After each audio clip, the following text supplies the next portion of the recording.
Halo, Shalom, kembali lagi dengan saya Joshua JR. Di video kali ini saya masih membahas di sekitar dunia teologi. Saya akan membahas tentang siapakah Melkisedek, apakah dia Tuhan yang berteofani. Kita dapat melihat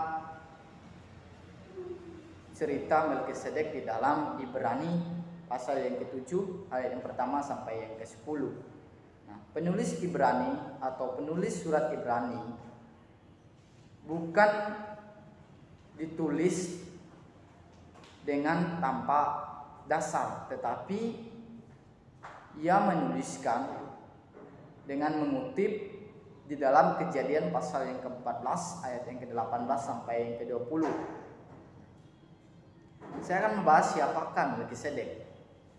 Yaitu ia adalah seorang Raja Salem, yang arti namanya adalah kebenaran. Jadi Melkisedek adalah Raja Salem. Kita akan melihat kenapa Melkisedek disebut imam. Sedangkan imam sendiri diangkat, yaitu dilihat dari surat keterangan dari keturunan Lewi. Tetapi saya mau bilang bahwa imam Melkisedek lebih besar atau lebih tinggi daripada Imam Harun atau Imam Lewi. Karena nenek moyang leluhur dari keturunan Harun, yaitu Abraham, sendiri mempersembahkan 1/10 kepada Melkisedek. Jadi jelas bahwa Imam Melkisedek lebih tinggi daripada Imam Harun. Kenapa Melkisedek disebut seorang imam? Ini disebut yang namanya kualifikasi atau kualifikasi Melkisedek, yaitu kepribadiannya yang membuat dia menjadi seorang imam. Kita akan melihat peraturan imam menurut peraturan Melkisedek. Kita bisa melihat di dalam Ibrani pasal yang ke-7 ayat yang ke-16. Yang pertama yaitu suatu imamat kebenaran.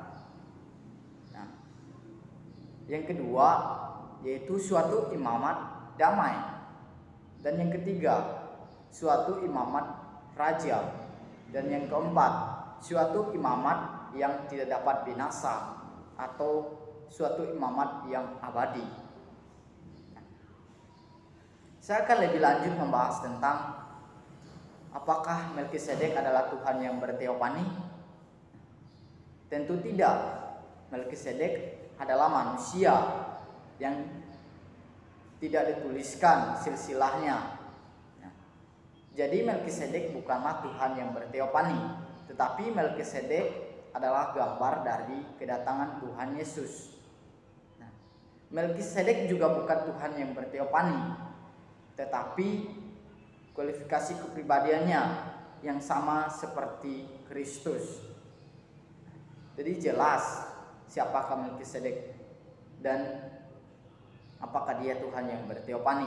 Melkisedek adalah raja, yaitu manusia yang biasa, tetapi memiliki kualifikasi pribadi yang sama seperti Kristus.